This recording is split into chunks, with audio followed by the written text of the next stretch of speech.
Okay, muli na naman tayo nagbabalik para sa panibagong vlog natin. Bali, yung ruta natin ngayon guys, pupuntahan natin yung tinatawag nilang summer capital ng Pilipinas. Ito yung Nambalan, Nambalan River dito sa Mayantok, Tarlac. Bali, pupuntahan natin ngayon to guys. May mga follower din kasi tayo na gustong mag-request ng ganito raw, mga pwedeng paliguan, pwedeng pasyalan ng pamilya. Kaya ito, puntahan natin, napapakita natin kung ano nga ba yung mayroon doon. Sa mga ano nga pala natin guys, sa mga biyahero natin na gustong pumunta sa lugar na to, may ordinansa kasing nilabas yung Tarlac. Dapat yung mga motor, tricycle o single na motor ay dapat ay nasa gilid lang. Pinagbabawal yan ng ordinansa ng Tarlac City. Kaya kung kayo magawi dito sa tinatawag natin na summer capital ng Pilipinas, gilid lang kayo guys, para iwas aberya na rin. At yung iba naman kasi dumadaan naman talaga sa pass lane ang tinatawag nila. Kaya lang, kung katulad sa atin na medyo gusto natin manigurado hindi tayo magkaroon ng aberya, huwag natin i-priority yung dumaan dito sa pass lane. Pag may maluwag yung kalsada naman dito sa gilid, dito na lang tayo sa gilid dumaan guys para iwas aberya tayo. Tayo naman kasi gumigit na naman tayo minsan pag nakita natin na maganda yung kalsada, maliwalas, at sa tingin naman natin walang masyadong bumibiyahe, kasi lalo ngayon araw ng linggo, pwede naman tayong dumaan sa fast lane. Kaya lang, mas i-priority natin yung pagdaan dito sa may gilid lang tayo, kasi baka matsimpuhan tayo ng mga taga City Hall at makapagmulta pa tayo. Sayang din yung pera natin guys. Medyo alerto kung gusto nyo magbiyahe, ingat sa biyahe, pero wag natin i-priority yung dumaan sa fast lane. Lagi tayong sa gilid, kasi may ordinansang nilabas yung Tarlac na bawal dumaan sa fast lane yung mga motor, sidecar. Dito lang tayo sa gilid. Pero kung safety naman yung biyahe sa fast lane, sa tingin nyo naman wala naman masyadong sasakyan, pwede naman kayong gumitna. Kasi guys, kung ikumpara natin yung biyahe natin na nasa gilid, medyo alanganin na hindi natin masabi. Minsan kasi may mga nakaparadang sasakyan, may mga nagbababa, yung iba nagigiparking pa sa gilid ng kalsada, kaya medyo delikado rin. Pero kung sa tingin nyo naman na walang masyadong sasakyan ng mga kasabayan nyo malalaki, pwede naman kayong gumitna at medyo tingin-tingin lang, at maraming nanguhuli dito sa, lalo na pagpasok na ng Tarlac City, medyo mahigpit na dyan.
Okay, at dito medyo malapit-lapit na tayo ng konti dito sa tinatawag nilang Nambalan River. Sino? Ganda Ganda, talaga no? pag Ganda. ang ganda talaga tingnan ng paligid dito. Makikita mo Talon ka. Ay, talagang taniman ng mga ultra. palayan. Napakasariwa ng hangin dito guys sa lugar na to. Makikita nyo naman na maraming puno, maraming tanim na ano, pero sa ngayon na nakikita mo walang ano kasi dahil nga sa tag-init pa, summer. Pero malanghap po talaga yung sariwa ng hangin dito sa lugar na to.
Okay guys, nandito na tayo. Nga pala, yung pagpasok natin dyan sa Nambalan River, dadaan ka muna sa barangay para magpa-registration.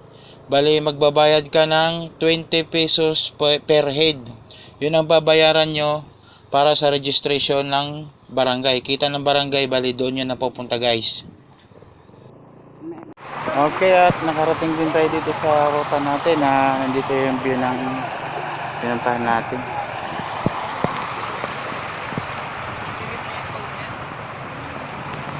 Balik yung itsura nito guys, yung lugar na to, yung address nyo kung gusto nyo mga gustong maligo. Dito lang to sa Tarlac. Ay ipapalas ko dyan sa screen yung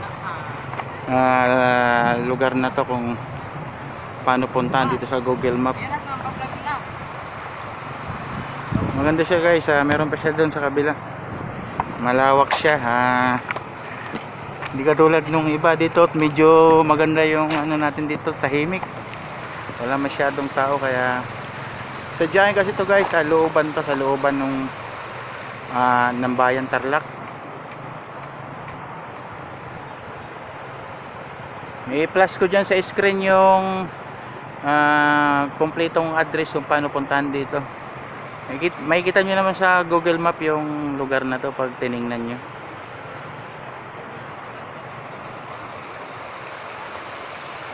So yung dala natin, magano tayo ng marinate, yempo, tapos bumili tayo ng may kanin na rin tayo, tubig, mangga, ito may mangga salad tayo.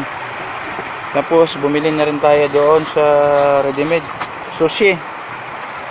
Ito yung mga dala natin. Tapos coke, hotdog para sa bag. Mayroon din tayong dala, syempre yung portable power bank natin, yung generator portable natin, dala din natin yan. Okay, mag-ihaw muna tayo ng hotdog. At mayroon na rin tayong tuna, binalot natin ng foil. Tapos yung ganito yung technique guys, ilagay nyo na lang dyan sa ibabaw para habang naluluto yung isda, luto na rin yung hotdog natin.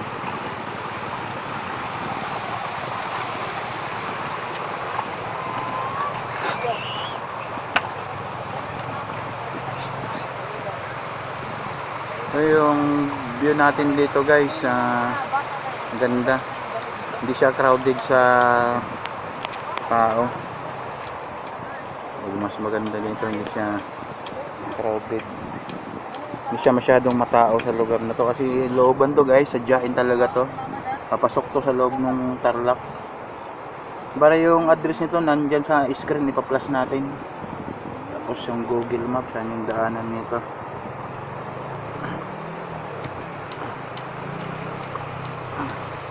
Malawak to guys, mayroon pa dun sa kabila, mayroon pa dun, malayo pa, mayroon pa dun. May mga kubo na rin dito. Yung kubo nga pala dito guys is 500 yung ano niya, pinaka lowest price is 500. Pero tutuusin, panalo ka na sa 500.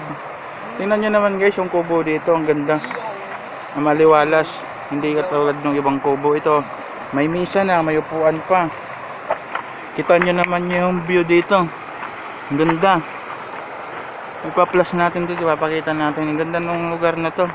Wala masyadong tao. Bali ngayon, linggo ngayon, May 18 ba? 19 linggo. Ito yung ano niya, marami pang kubo dun sa unahan. Dito to guys sa Tarlac, sa Tarlac.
Summer capital ng Tarlac. Kasi minsan maraming naliligo, pero ngayon dahil patapos, malapit na matapos yung summer,